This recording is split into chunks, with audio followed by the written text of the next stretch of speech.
Pro.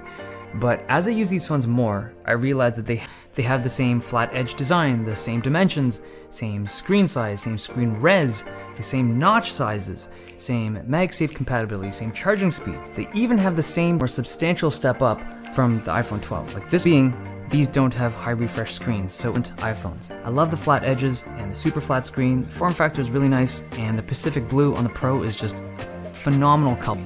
And the displays on these phones are very similar. They're both 6.1 inches, high resolution, tell apart. The iPhone 12 Pro gets a little bit brighter, but I think the vast majority, in regards to ceramic shield, that's the tech where Apple claims a 4 times improvement in drop protection.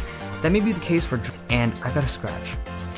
It's unfortunate, but there's a new one from Dbrand that uses tempered glass, and it has a really good fit on these devices. Now in terms, and the iPhone 12 lasts longer than the iPhone 12 Pro. The 11 Pro, with the bigger battery and the smaller screen, lasts the longest, but the 12 Pro is kind of short. I don't know why. I can't explain it. Tweaks, maybe it's the extra RAM on the Pro, maybe the screens are actually more different, neat, but it's not super impressive to me. I haven't seen anything from the but I don't know, because having a series of magnets embedded into the chassis of these phones, it has to take up some room in there, right? Maybe they had to use smaller batteries in there this year to implement MagSafe. So it's cool. The difference between these two phones lies in the camera system. They both now have low light ultrawides. It's something that the iPhone 11s and the 11 Pros really lacked, and they have them now.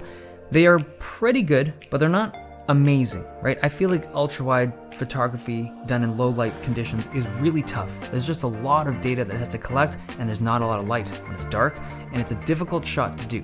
The iPhone 12 and the iPhone 12 Pro handle them reasonably well. Now in terms of, you can also take advantage of that tech. It'll focus faster and give the system better depth information.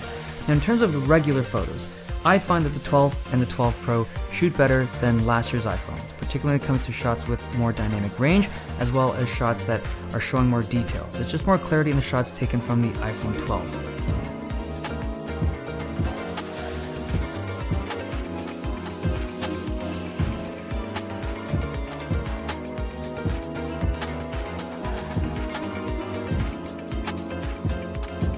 The 12 Pro does have the benefit of the 2x experience, but the iPhone 12s can shoot, view, and edit it.